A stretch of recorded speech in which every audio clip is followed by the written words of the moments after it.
Assalamu alaikum students. This is the second part of lecture number 2. In this part, we have continued from where we left, which is प्याज प्याज में हमने discuss किया था कि जैसे कि हमने पूरे लेक्चर नंबर 2.1 में फोकस किया that we talk about the notion of personality, the notion of what is an agent. तो प्याज क्या है वो हमने डिफाइन किया था.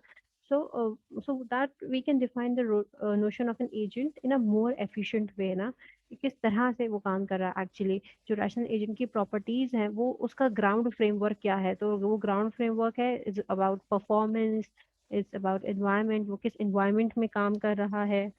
ठीक है. और वो किस तरह के एक्चुएटर्स को यूज कर रहा है टू परफॉर्म एन एक्शन, और उस एक्शन से पहले ऑब्वियसली वो कुछ चीजें सेंस करेगा, तो किस तरह के सेंसर्स को वो यूज कर रहा है to ultimately take an action. So let's take an example of assistant like intelligent assistant like Amazon's Echo. This is this is something which is you Google, just Google it, Amazon's Echo device.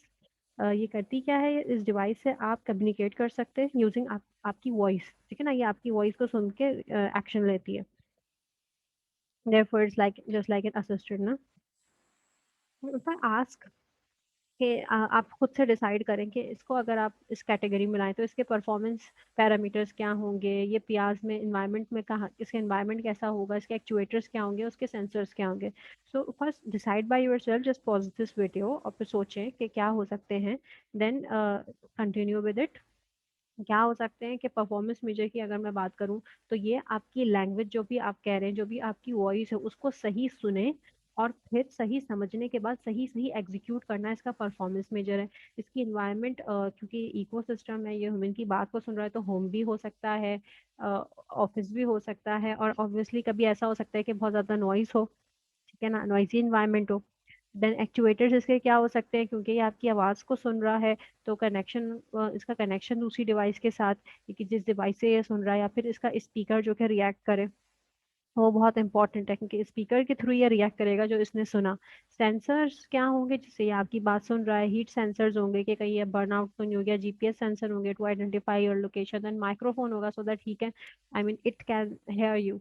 ठीक है. So let's move with example number 2, which is what about PR's description of vacuum cleaner. जैसे कि vacuum cleaner हमने as an intelligent agent, एक intelligent vacuum cleaner हमने last example में भी देखा था. This is another state of the art electric cube pat robot vacuum cleaner, robotic vacuum cleaner है. तो इसके परफॉर्मेंस मेजर्स क्या होंगे as compared to, I mean इसका पियाज आर्किटेक्चर क्या, किसको कहेंगे आप, परफॉर्मेंस कैसी होगी, इन्वायरमेंट कैसा होगा, एक्चुएटर्स का क्या होंगे, और सेंसर्स क्या होंगे. तो performance is basically the level of cleanness. जितना अच्छे से क्लीन करेगा उतनी अच्छी इसकी परफॉर्मेंस है. बैटरी लाइफ जैसी जितनी ज़्यादा है उतनी अच्छी परफॉर्मेंस है, जितना ज़्यादा सिक्योर है.